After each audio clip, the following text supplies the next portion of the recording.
Hello, I'm Stephanie. And I'm Lauren. And this is I've Got Guts, a podcast about living and thriving with chronic illness. And all the things that take guts to say out loud. We're here to talk about the hard stuff, the stuff that's messy, complicated, and often left unsaid. From chronic illness to everyday life, we're creating space for honest conversations, real connection, and a lot of laughs along the way. And just so we're clear, we are not medical professionals. We're just two best friends sharing what we've learned and what we're still figuring out. So you don't have to do it alone. Hello, everyone. Welcome back. It's like just the middle of January now. It is. We're just paddling in the January boat of winter cold and snow here in Rochester, New York. What is going on? Like, it was like spring last week. Okay, it's so bizarre. I went out for a run and it felt like spring. It's just really bizarre. Don't let it fool you. Winter will be back. I woke up this morning and I did see some snowflakes falling. So... All right, Room, what do you think? Thorns and roses? All right, let's do it. Okay, I just want to jump into my rose because so excited. I'm so excited to talk about it today. So my rose is that Connor's hockey team had the opportunity to play at the Blue Cross Arena, which is like our big arena here where we have like our local hockey team. What is it? The minor leagues? Minor leagues, yeah. Whatever it is. And the lacrosse team play there and, just Disney on Ice goes there. Very rarely we get a concert there. Right. But definitely a huge stadium. So his hockey team had the opportunity to actually play a game on the Blue Cross Arena ice. And he's had the opportunity with his team to go on during like the intermission and play a quick game. In years past, he sat on the bench, but this was like a full-on legit game.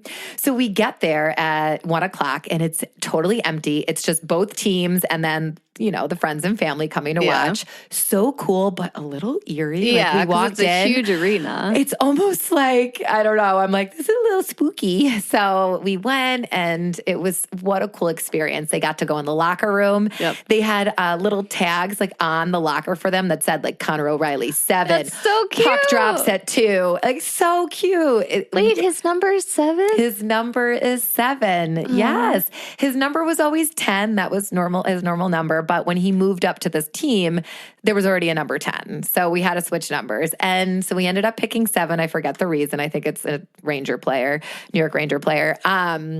So I'm going to text him and be like, I didn't know you're number 7 and that's my number. Yes. So it just was such a cool experience. They got to come out. They played a great game. They won. Connor scored a goal. Of course he did. And then the game ended and we had time, like 30 more minutes of ice time. So then they did a shootout. Everyone got to shoot out of the different goalies and did pictures. And then, obviously they made us leave. We enjoyed it. Yes, because then that night, the Amerks play. So we went to Dinosaur Barbecue, celebrated 8, and Sean's cousins came, Aaron and Claire and Mary, and my parents were there. It was just so fun. Dinner was delicious. Okay, this is like a really long rose because when we were at dinner, guess what, Room? What? I have been really struggling to get food in me. I got more food in me at Dinosaur Barbecue that night than I have all week. This is a miracle. I had a big old dino burger, coleslaw, and 3 deviled eggs. What? Okay. Who are you? Well, it's what I drank. You numbed the esophagus. I numbed it. So I was going to get a glass of wine, and then Aaron was ordering the blueberry margarita. I'm like, I love a good margarita. I love tequila. I'm like, I'll do it. 2 of those. And food just went down. Food went down. And then I'm like, oh my gosh, it's going down. Oh my gosh, it's not getting stuck. And I'm like, I'll take a 3rd. So I was real saucy that night, but I was so happy. Sean's like, I couldn't believe how much you ate. And I didn't eat fast. We had a lot of time to kill between getting there at 4 and the game didn't start until 6:30. Yeah. We could go back to the Blue Cross.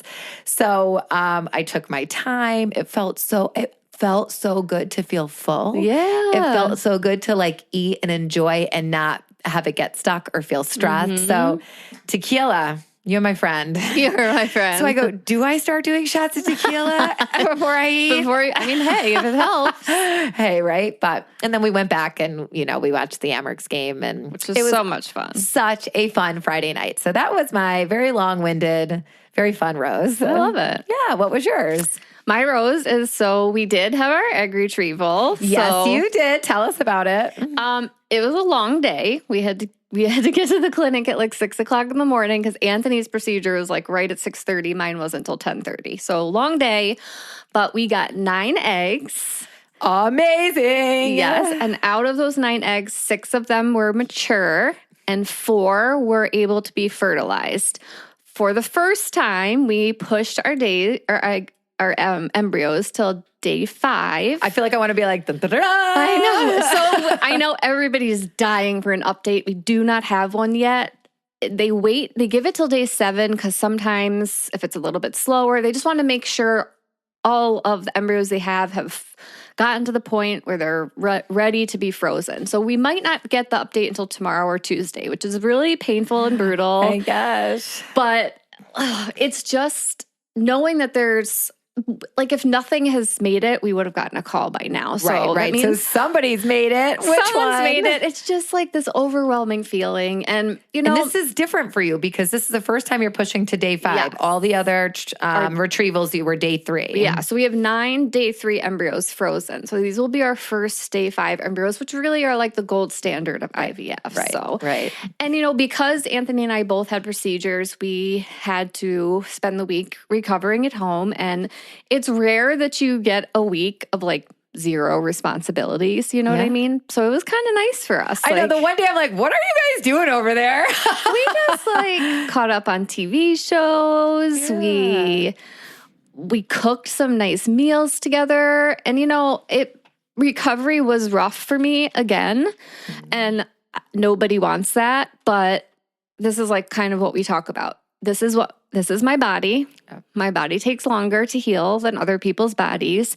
And instead of like living in why am I not healing fast enough, blah, blah, blah, I just chose to revel in having a week of no responsibilities with Anthony. Just hanging out. And you came over, you helped with Rena. Yeah. My dad helped with Rena. We had our friend Christina, who's wonderful, help with Rena. And it was really just nice. Yeah, it was so actually, Rena and I had a lot of bonding time together. She looked forward to her. I feel like when Anthony and I started walking her again, she was like, not you two again. Not you two. This isn't fun for me. Oh my gosh. So one day we came to walk Rena. I brought Connor and our dog Kenzie, and it was the cute. First of all, Kenzie was so excited to see Rena. They were like, had one moment where they were like touching noses out in the snow. They're best friends. They're best friends. They miss each other. But Kenzie was not pleased when we left. She wanted to come in and stay and see. She was, I don't know, after you guys closed the door, she was halting. Like she'll halt, like if she doesn't want to go, and she's hard to move. Like she's a big dog. I'm like, Kenzie, we are leaving. Want to go for a ride? Want to go for a ride? She wanted to get in that house. She's like, I want to see Anthony in a room. I want to see those cats. I want more time with Rena. I'm like, we are leaving. It was funny. But, well, I'm so happy for you guys that you're on the other side of this, retrieval, and both getting ready to go back into the world and work. And can't wait to hear the update. Yeah. Oh my God, I know. Cannot wait. All right, time for some thorns. Oh, you have a rough thorn this week. I have a bizarre thorn, guys. It is bizarre.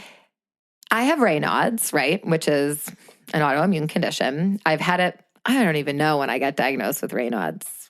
It's been years, so many years. So basically it's when I get cold, my fingertips will go numb, my toes will go numb. So I just need to make sure I don't let myself get that cold, right? Mm-hmm. So at work, at school, the heating system is always not consistent in the winter, and it can be really cold. Yep. So I have a space heater to keep right by my desk so I don't let my body temperature get too cold because it's so painful when you go numb. They can go numb. My fingers and toes will go white. Yep. It's gross. But really, I'm pretty much able to control it with my body temperature and staying warm. This is so bizarre. I left physical therapy. I wasn't even cold. It was a warmer day, driving home. And I felt like oh my gosh, why are my fingers and toes going numb? I'm not even cold. Like I was not cold. It was beautiful out. Yeah. Wearing a coat. I was wearing my winter coat and what was it? Maybe in the 40s that day. So it's not like it was freezing out. I come in and I'm like, my fingers are numb. My toes are numb. My tongue is numb. My face is numb. I'm like, and then it hits me. Then I am like, I wasn't cold though. It was like tingly. And I took off my socks. All of my toes were completely white. That's crazy. My fingers were going white. It was getting so painful. I go, what's wrong with me? I was like shaking. I was shaking. It was so what did bizarre. you do So I went into the shower because that usually resets me. Usually 5 minutes in the shower, it'll get a little painful and then it'll start to get red and then I'll be better. I was in the shower for 30 minutes. 20 minutes in, I called Sean. I'm like, Sean. I never call him when I'm in the shower. If I need something, I'm like, Connor, get me, whatever. Yeah. He's like, oh God, mom's calling you, dad. Like, Sean came, he's like, what's wrong? I'm like, I'm scared. Look, they're still white. Like something's not right.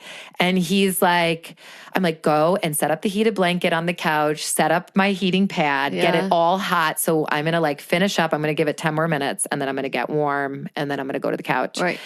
And it was about a 2-hour episode from start to finish. My God. I have never had that happen. And there was no trigger.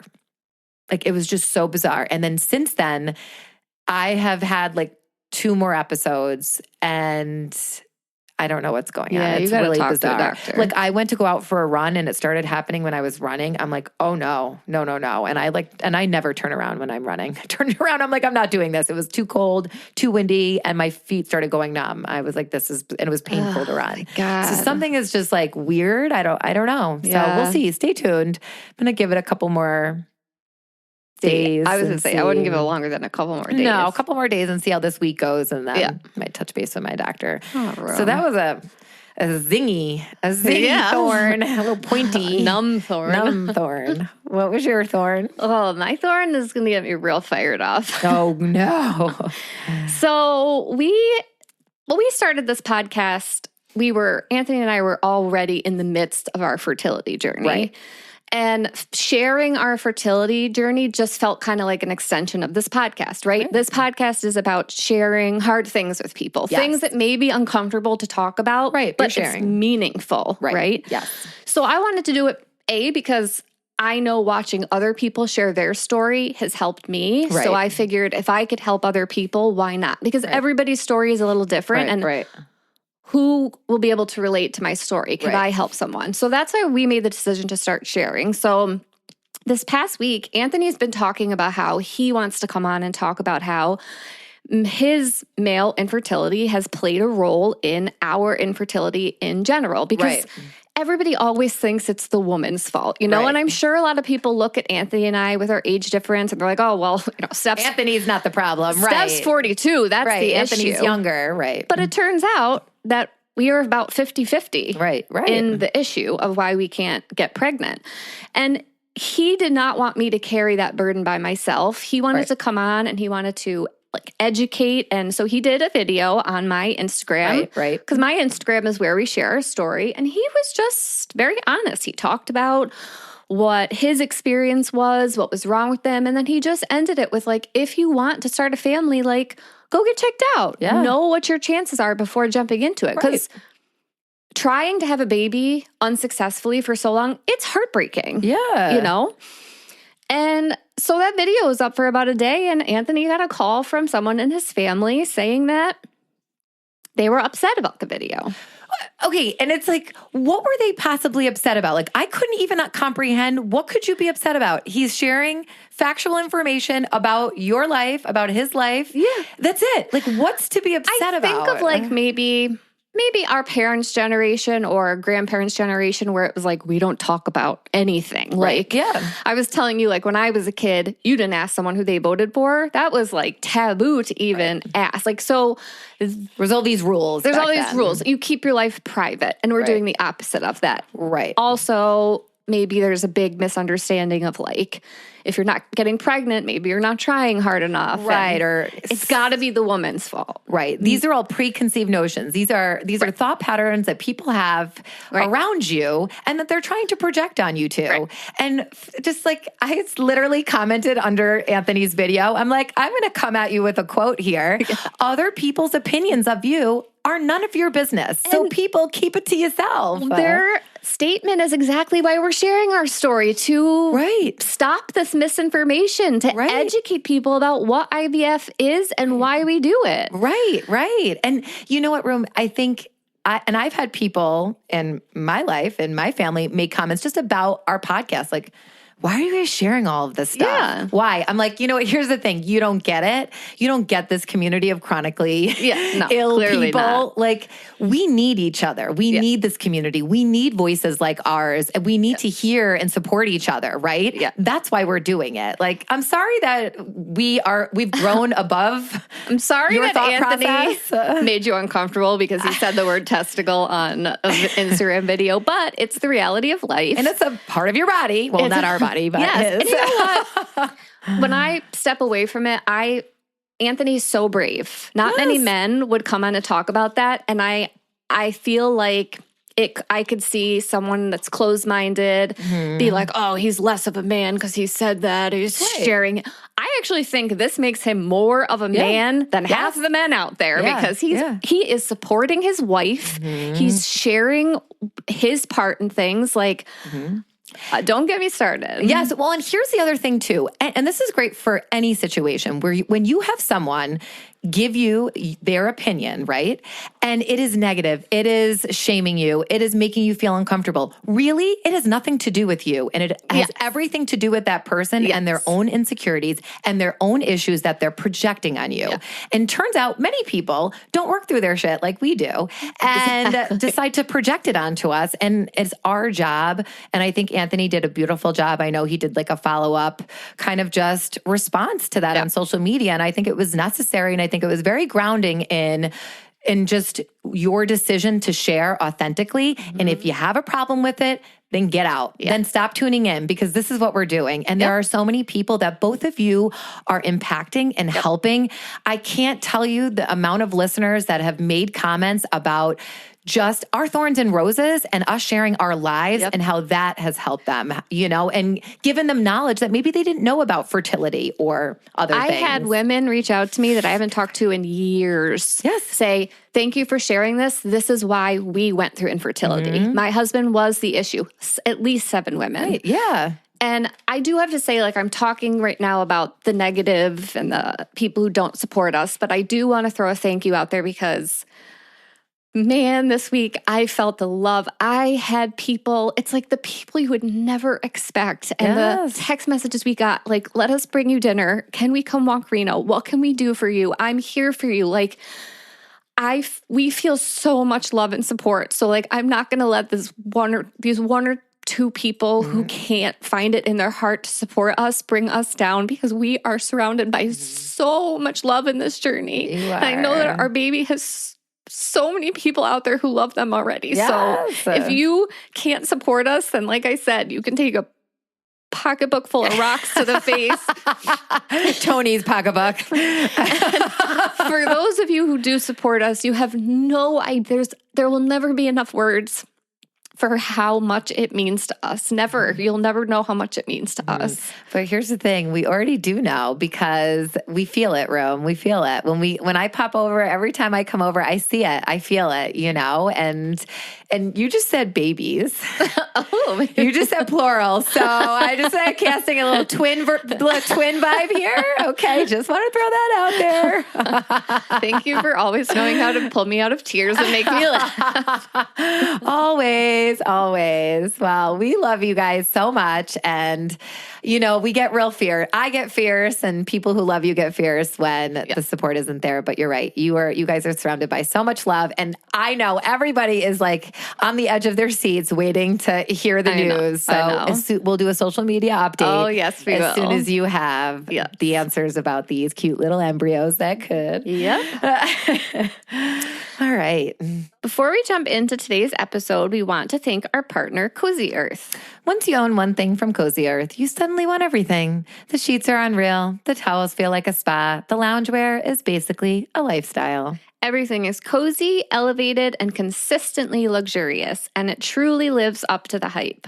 And because they sponsor the show, you get 41% off with our code IGG, the best deal they offer. Plus, free shipping over $50, a 100-night sleep trial, and a 10-year warranty, so it's totally risk-free. Head to CozyEarth.com and use code IGG for 41% off. All right, let's get into our interview today. So today we are so excited to welcome Tori to the podcast. Her medical journey truly began before she was even born, and by just 7 days old, she was already hospitalized.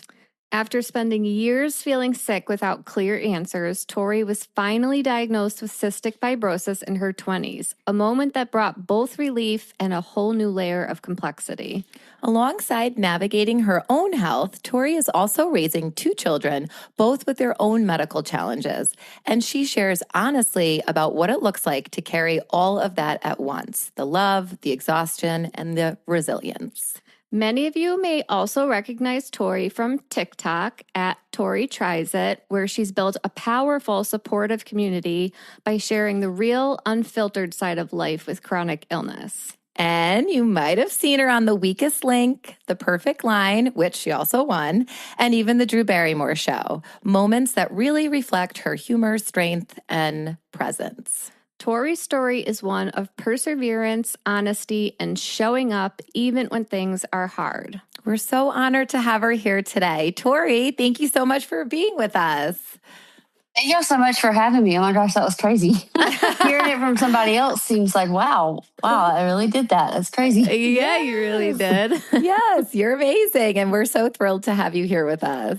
So your medical journey really began before you were even born. And by just 7 days old, you're already hospitalized. So tell us more about your early years.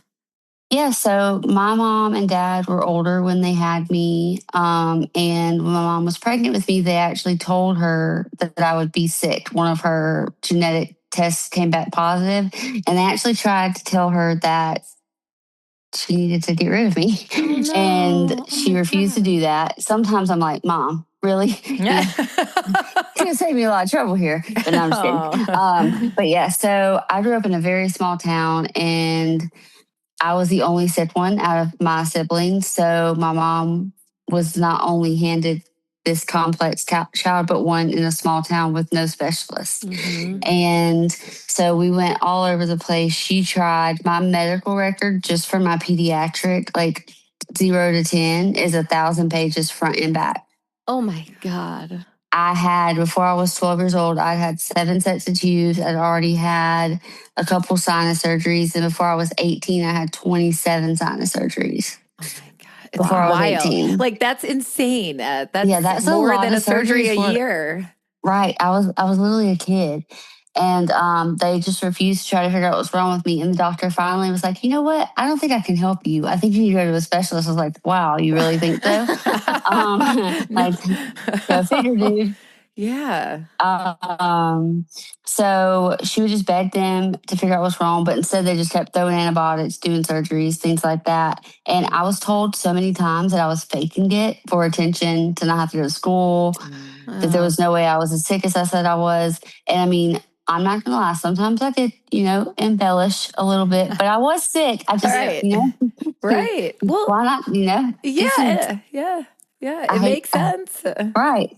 So, it was just crazy. Now there's no specialist, and she tried. She really did. I mean, there's medical records to prove it, but I was just so complex, and it was such a small town. And I try not to dwell on not having a diagnosis early, because if I had known I had cystic fibrosis, if I had known I had POTS, I probably wouldn't have went to college at 16. I probably would have stayed closer to home, and then I wouldn't have met my husband, and then I would. So Right. a lot of things had to fall into place for all my life to happen. So while I wish I had had answers early, it happened the way it was supposed to, you know? Right, right. Yes. And I think it almost gives you like a sense of peace when you think of it from that perspective, right? Because there's no other way. This is how it went down, right? And knowing that it led you to exactly where you are today with your beautiful family, which is amazing. So let's talk about cystic fibrosis and that diagnosis. You weren't diagnosed until you were 20s. What did finally getting answers feel like? I mean, this had to be huge for you. Yeah, well, it's crazy because they actually mentioned it to my mom when I was like 14. They were like, you know, her sinuses and stuff look like she has cystic fibrosis, but it's usually something that's diagnosed at birth. So they tested me and I got my records and I was 1 point from positive at 14. And you're supposed to redo it. You're supposed to redo it, but they did not redo it. So you had to be a 50 and I was 49. Oh, oh my gosh. Huge case of the medical system failing. Right. It like stings to hear that. Oh. Yeah, I could have, it's crazy, but it was a weird feeling because I wasn't relieved that I had it, but I was relieved that it wasn't all in my head. Like I had been gaslit my whole life. Like, wow, I really was sick when I was a kid. I wasn't just being a baby or being weak or being lazy. Like I literally had a terminal illness, and I'm very lucky that I'm not any worse than I was when I got diagnosed because I had no treatment for all the exacerbations I was having. Right. And that same year, I got diagnosed with Cushing's, Ehlers-Danlos, POTS, and PCOS in 1 year. Wow. Just all of it at once. And it was just like, well, what was crazy was because they told me I had it because of my sweat test. And then we did genetics and my genetics were negative. And they're like, oh, wait, you don't have CF. We'll have to figure out what you do have. And I'm like, what? But you don't have a positive sweat test for any reason but CF. Like there's like, what? And so then they did testing and they were like, yeah. Well, then I got really mistreated by the same doctors and stuff who had told me I had it. Then they turned around and were like, no, you don't. We don't know what you have. So that was 2017. I think 2020, in 2019, I spent 150 days in the hospital and at home with IV antibiotics. I was so sick. I was about to be, I think my lung function was in like the 60s or something, and 50s is where they start talking about transplant. Like I was sick. And the doctor got a research study for the medicine for Trikafta that essentially fixes the gene that causes it. Mm-hmm. And he was like, I'm going to put you in this study just to see. And the medicine that only works if you have CF made my lung function go into the 90s within a month. Wow. And he was insane. Like, I guess you do have CF. And I was like, what? Is this for real? I guess you do. That's not something you ever want to hear from a doctor. It's not. And you know what? I'm like, that's insane. I was like, I don't want to have it. It's not that I want to have it. It's that I need the diagnosis to be taken seriously. Right. And like, I felt sometimes I was like, it literally seems like I'm like, I want to have it. You have to say I have it. It's not. It's just that I wanted answers. And the only way to get those answers was to have a diagnosis. Now, what's even crazier is so the research study worked and the doctor was like, okay, well, you only get the medicine for this month while you're in it. And after that, we send the paperwork to your insurance, but there's no guarantee that they'll cover it because it's off label and the medicine's $25,000 a month. Holy cow. Okay, that is a lot of money. Yeah. Jeez Louise. And he sent the paperwork into insurance and I called and I called them every day. I was like, listen, this month is the best month that I felt in years. I can breathe. I can eat. I cannot go back to being sick again after experiencing this 1 month of like literally feeling like a normal human being with my lungs. And so I called and I finally got a pharmacist that was like, okay, we'll approve it. Oh, yeah. And then they approved it. That's amazing. That is amazing. When I told the doctor, I was like, they said they're approving it. The medicine is on the way. And he's like, we haven't had anybody get it approved for the research study. And I was like, well, it's approved. And then when I sent him the picture of me with the medicine, he was like, shocked. The power you're the first person of advocating for yourself. That is the I power was of like, advocating. I bugged the crap out of them until they agreed for it. So, yeah, it was crazy. But so I've been on it since 2020. Knock on wood. I haven't had any CF exacerbations since then. I haven't been hospitalized for CF And now, problems. just for our listeners, what is cystic fibrosis? Can you just give for the listeners who may not know what it is? Yeah. So cystic fibrosis is basically a genetic defect in your sweat chloride genes. So CFTR is like, it's a gene that when it's got something wrong with it, your body loses too much salt in your sweat, and salt is required in your body for so much stuff, like to move the mucus out of your lungs, to move the mucus out of your nose, to your GI tract, your pancreas, all of that requires salt. Well, when you have POTS and CF, and so I don't retain enough salt with my POTS and I lose too much salt with my CF. So it's like I am salt deficient. Right.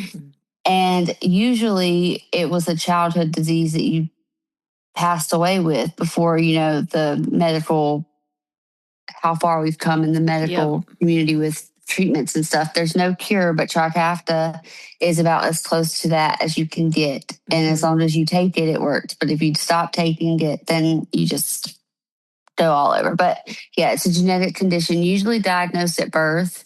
And until the past few years, it's been the lifespan was like 30s, you were lucky. And now with Trikafta, I think they said it's like 65. Like it's a significant jump. Like people who didn't even expect to go to college, people who didn't expect to be able to have kids, people who didn't expect to be able to do anything.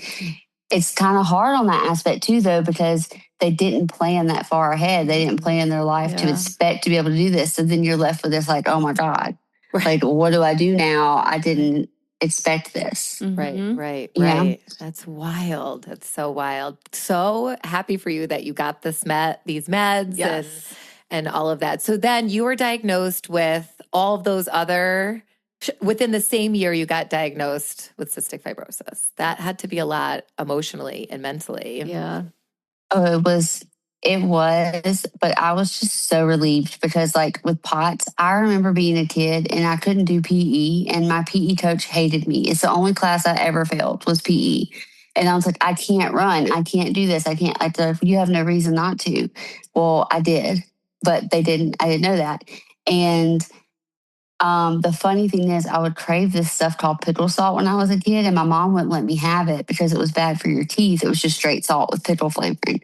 And now it's literally what the doctor tells me to eat when I'm having like a low blood pressure moment. And I mean, I walk around with like a 70/40 blood pressure. Walking around. Crazy. I've been tested for POTS so many times and I'm always very borderline, but I have episodes like that and I eat so much salt and people are like, how do you eat that much salt? I'm like, it's actually really good for me. Right. That's usually they say, don't eat salt.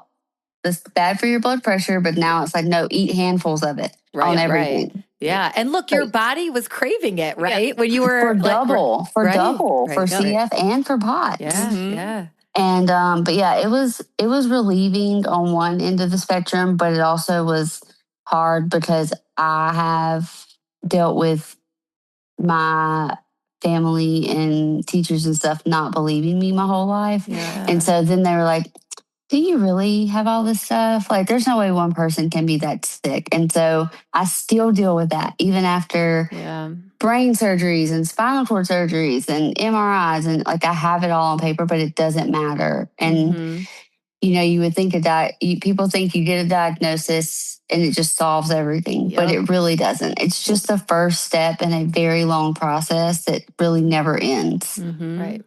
And this is chain of events. And now the brain surgery, you just had that, was that more recently, right? So we moved to Washington because the doctors in the South my son lost his ability to walk. My daughter was passing out and I was not able to drive and I was passing out. And the doctors weren't doing anything there. So we moved to Virginia near DC and I got them in with all the doctors in DC, got me in with specialists, stuff like that. And we moved to Virginia in March of 2024. In April, I had spinal cord surgery. In November, I had brain surgery. In March of 2025, I had endometriosis surgery. In May of 2025, I had a stent put in for pelvic congestion syndrome. In November, like 2 months ago, November, I had spinal cord surgery emergently because my cord was tethered to my cauda equina, and now I have permanent damage, arachnoiditis from it. And then I just had a stent put in second time 3 days ago. Oh my gosh. Man, you've been through a lot. Within 18 months, I've had six surgeries. Yeah. And just like looking at you, you just look like this like beautiful ray of sunlight. Like you look gorgeous. Like you would never know. That's the hard part though. Seriously, is because I get that so much. Like I had a doctor actually when we moved here, I went to a rheumatologist and I'd sent her all my records and she walked in and she just looked at me and she was like, "Are you the patient?" And I was like, "Yes, ma'am." And she was like, "I have been reading your record," and I was almost in tears. I was like, "I'm going to walk in there and this girl is going to be in a wheelchair. She's going to look sickly. Like, I don't know if I can help her because she has to be in such bad shape." And you look like that. How do you look like that? I was like, I don't know. But like sometimes it's so morbid, but I wish sometimes the outside reflected the inside. Yes. It would make my life so much easier. Right. It's that invisible illness, right? Like people. The plight of the invisible illness. Yes. Yeah. So it's like, I just had people like, "You just had spinal cord surgery 2 months ago. How are you even walking?" And I'm like, I don't know. Like, I don't have a choice. That's the thing. Like, I think if I let myself sit in it and actually like think about it, I think it would really mess me up. Right. Yeah. But I just don't. I can't. Like, I have to. Like, I have my kids, and I have to take care of their stuff, and so I don't know, but. Yeah, I just don't let myself sit in it, I guess. But it's crazy because there are people that have the same surgery that I had that go to a rehab facility for 6 weeks to learn how to walk again. And at 2 days post-surgery, I was doing the stairs. Right. It's like you're amazing. You are. And it's just like, it's like a decision though you've made, right? That like you have to show up for your life, for your family, for yourself, right? And I think you're just a beautiful example of no matter what your chronic disease or conditions or life is that you really can live a full life. Like you can do it. It's a decision though to marinate in the negativity and the what you can't control, or a decision to just power through, move forward and focus on what you can control, you know? And speaking of you being a mom, you have 2 kiddos, right? Yeah. And you're navigating all of this with your own health while raising 2 kids, both who have their own health challenges. So what is that? What is the reality of that day to day? Oh, it makes things so much harder because I say harder. Honestly, it's probably what makes me be able to keep going. I think if it was just me sick, I probably it would be easier for me to just like sit in it and like feel sorry for myself. Yeah. But because they have doctor's appointments, I have to fight for them. They have also very complicated things that I have to fight for their diagnosis too. And it's like a fine line because in Florida, I was telling the doctors, like, my daughter would pass out. She would do all these things that were just like POTS. And I told the doctor, and the doctor was like, "You're pushing your illnesses onto your kid. Just because you have it doesn't mean she does." Are you kidding me? No. I would have serious. land-based this doctor. Yeah. She was like, "You're pushing your illnesses onto your kids." I was like, "But that's kind of what genetics mean." Yeah. Right. Yeah. Actually, that's a great response. That's a great response. I'm ready to hit her. I said, that's kind of what genetics means, is that I pass it down to them, right? But so we made the decision, like I said, to move to DC, and it's just been so. I'm so thankful for the doctors here because they took one look at their records and were like, "Yeah, something's not right," and have actually like dug into it. Within 2 months of being here, we had genetics appointments and testing done, and I think it was like 4 months after moving here that both of them had multiple diagnoses for the things that were wrong with them. My son lost his ability to walk, and they told me that he was just being like lazy, that he just didn't want to do it. And it was actually that he had a severe vitamin deficiency that caused him to have severe neuropathy. And he has a condition called Charcot-Marie tooth that is genetic, that he's had from birth. Oh my gosh. And how old is he right now? He just turned 16. 16. Okay. On January 1st. And then my daughter Aubrey, I've always thought she had Ehlers-Danlos because she's very, very hypermobile. Like she can do some crazy stuff with her arms.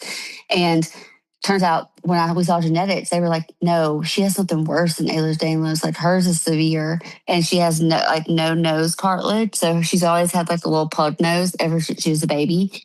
And she has Stickler syndrome, which is a collagen disorder similar to Ehlers-Danlos, but it's a little bit more severe. And all of these things, like she has POTS. She also has Chiari and tethered cord, just like me. Bentley has Charcot-Marie tooth, autism, neuropathy, and he has MCAS. But like so many different things, and I have to thankfully I don't have to fight too hard for them because their doctors are good, and we have the proof at an early age. Right. So they don't have to suffer till they're 25 trying to figure out what's wrong. Right. I've already done that part for them, and then they can, but yeah, it's crazy. Yeah. It sounds like you just seem so at ease. Like you've got this down. You're managing it so well. Mm-hmm. I hide it very well. You have no idea. Literally. Yeah. I'm like, I told my mom, she's having some issues with her foot right now. She's 67 and she's like healthy as a horse. I'm like, you stole all my health in your body. You just sucked it out of me. But I tell her, I'm like, if I literally just made a noise every time I had pain or every time I would just be constantly doing it. I would just be constantly 24/7 out. Oh my God, just constantly. Yeah. And I can't do that. I just I don't know. I guess I've just learned to mask it. Maybe I guess we all do a little. It's a strategy we've learned through life. Yeah, like a learned behavior. And I know, you've shared that people will ask you that question, like, how do you handle this all so well? Are there specific, besides, not focusing on the past, are there specific things that you do or strategies you use to kind of like navigate feelings, pain, whatever may be happening in your life? Well, the funny thing, it's not funny, it's morbid. But I say, if somebody says, you're so strong, I don't know how you handle all that. And I'm like, well, I kind of don't have a choice. There's not an unsubscribe option, unfortunately. And my other option is a dirt nap. So we can't do that. We have kids that we have to take care of. So that's just what I think. I think that the experiences that I've got to have because of my illnesses, I think maybe makes it a little bit easier, and looking forward to the things that I know I'll get to do, like the game shows. And I got to meet a lot of like country singers because I ran a fan page for a country singer, and just like the cool things that I've gotten to do because of your illnesses, my chronic illnesses. I think I just focus on that, and I try not to. I think it also goes hand in hand with not having answers for so long and suffering in private and not having answers for it. I think maybe I'm just so thankful to have answers now and to have a name to put to it, and to be able to be like, oh, I have this. With surety rather than, oh, like I think I have this. Right. I think that, and you mentioned a lot about traveling because you have to travel, right? So your family has gotten a lot of cool experiences just in travel, right? Yeah, no, I mean, being on the Weakest Link, I got to go to LA for free, which I had never been to LA before. And then we have got to go to, like I said, New York. We've done the ball drop twice for his birthday. And got to be in the disability section, got to meet a lot of like the famous people out there. And that's one of the things that just keeps me going, is that I know that it's not all been bad. And there are, you know what I mean? Like, I feel I have a lot of people who tell me, like, oh, you could, I hate this. I hate that people say this, but like, if you prayed harder, if you believed harder, you could be healed. Why do you not do that? And I'm like, how do you assume that I don't? Why do you think that I don't? Right. But second of all, I feel like not everybody is meant to be healed. And I feel like some people's story is what their healing is being able to help other people. And I've been able to do that through me being sick, because what if I had no chronic illnesses and my kids did? And I had to, like my mom, had to navigate it blindly with no medical knowledge. My kids would suffer. But because I had to go through it first and because I've had to fight, I know how to advocate for them. So my kids aren't having to suffer and can have a hope at having a normal adulthood or as close to as possible because I suffered. Right. And that's all we want as parents, right? To be able to soften this journey for our kids and to be that advocate. You know, I did the same thing with my son. I had genetic testing when he was 6 months old, and I advocated for it to make sure that we knew what we were dealing with. And I think now I look at him, I'm like, God, you have a great life. Like, man, you're so lucky. You are so lucky. And you've got me, and I'll slap somebody over them saying something. You know? So, like, exactly. I am in your corner. I also think the example you set for your kids by being so strong and showing them how you live your life is such a powerful thing as well. Yes. Yeah, that's what I try. And like, I want to, not just my kids, but like other kids, like a kid that has cystic fibrosis that's scared, or a kid that has POTS or even undiagnosed, and they like see me on TV and they're like, wow, okay, so like I can do that even though I have disabilities, even though I'm sick, I can do that. Like, it's that hope and inspiration. Right, exactly. And then even with TikTok, like that's what I tell people. I feel like TikTok has really turned things around for me mentally, because one of the biggest things I struggled with before was that I felt like I didn't contribute because I could not work a full-time job. And I tried. I tried to be a bank teller. I tried to work at a hotel. I tried to do a desk job. I tried so many times and I just could not. I'm not reliable enough to show up to a job like that, even a work from home job, you know? And TikTok has given me such amazing things like confidence in my body, because these big companies, Halara, things like that, send me stuff to try on, and these Ninja and Shark and all that. And it's given me something like I can, on my good days, I can film 100 videos, and then I have videos for days where if I have surgery, if I have this, if I'm in the hospital, I have drafts that I can post. And so I started TikTok in April of 2024. Yeah, April of 2024. And I haven't missed one day. That's amazing. Posting, even though I've had 6 major surgeries since then. So TikTok gave me like confidence in myself to be able to like, okay, well, I can contribute. And I mean, I've had months that I've made almost as much as my husband at his full-time, very, very high-end job. And to be able to like, I paid for our New York trip. I did that. I paid for that trip.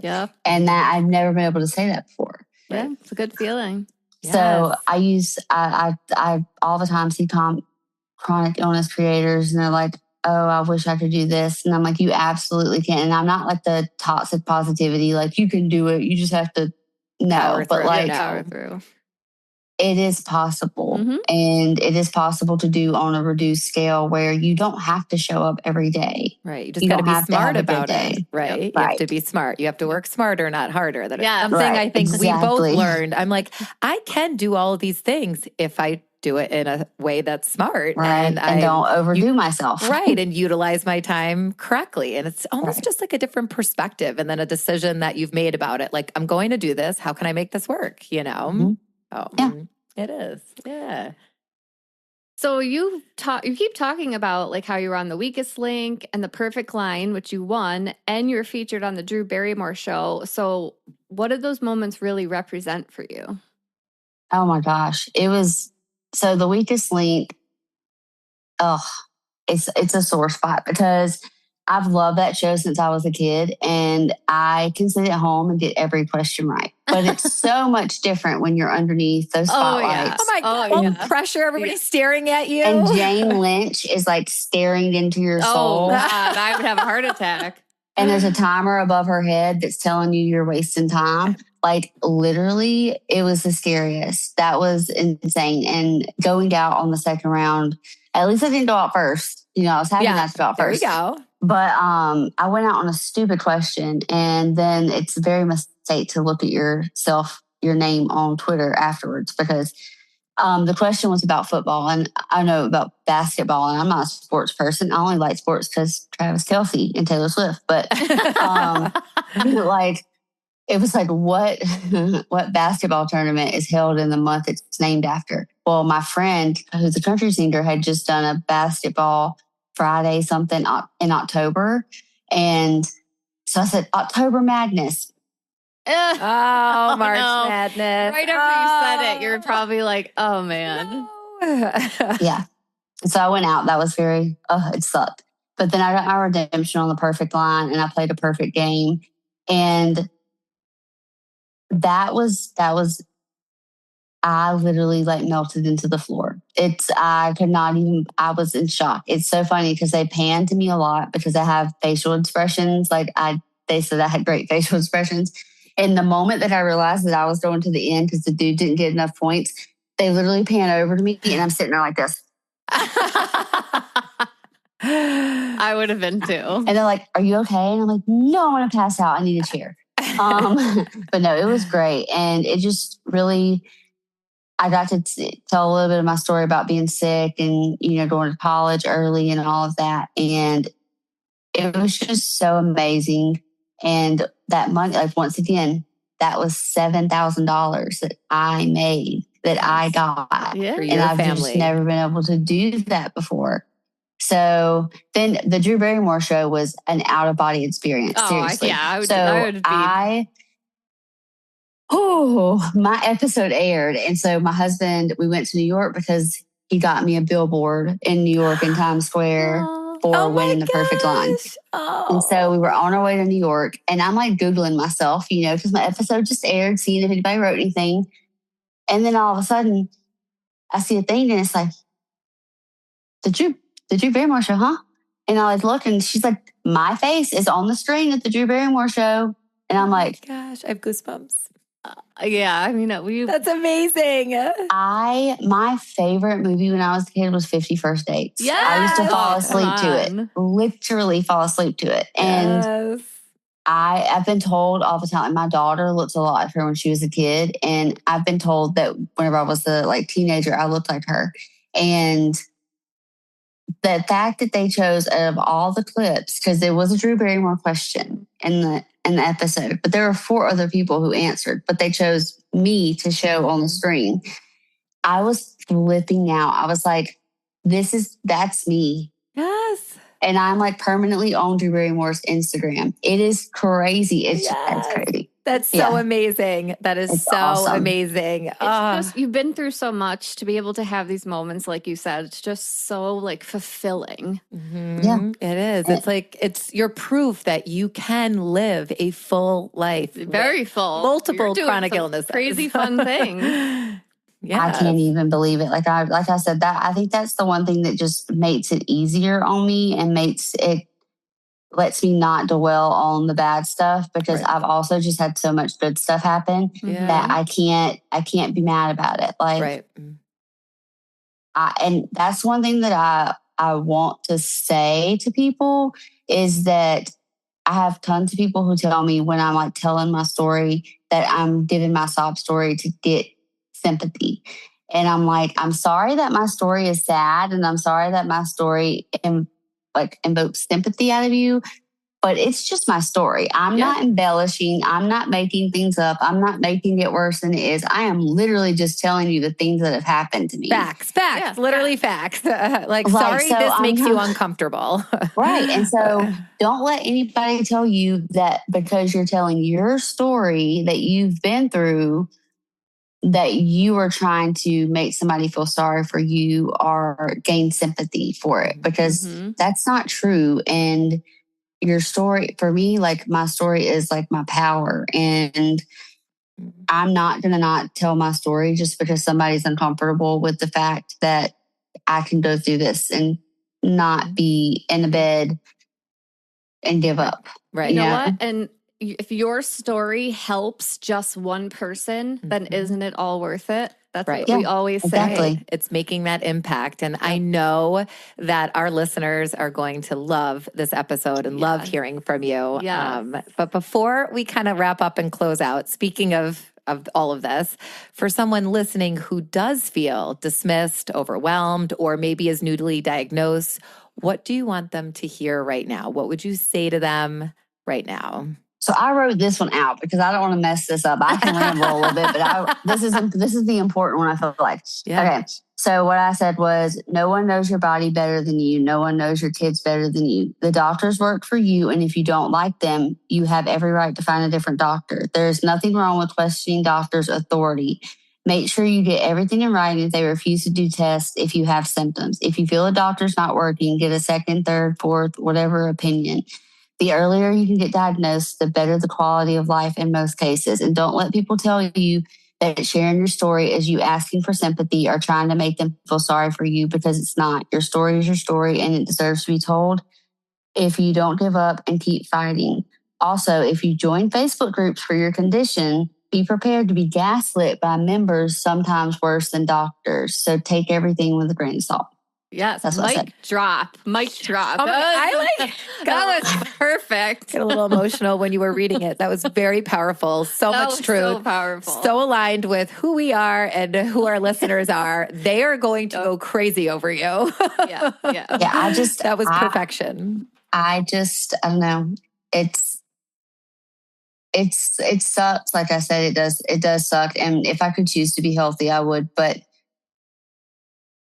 I think that I'm just thankful for the steps that have happened, because if I hadn't been sick and undiagnosed, I never would have went to college at 16. Yeah. And then I never would have met my husband, and I wouldn't have had my kids. Yeah. And I wouldn't have ended up diagnosed because of my husband having good insurance that got me to a specialist. So, things have to happen. Right. It has to happen in the order that it happens.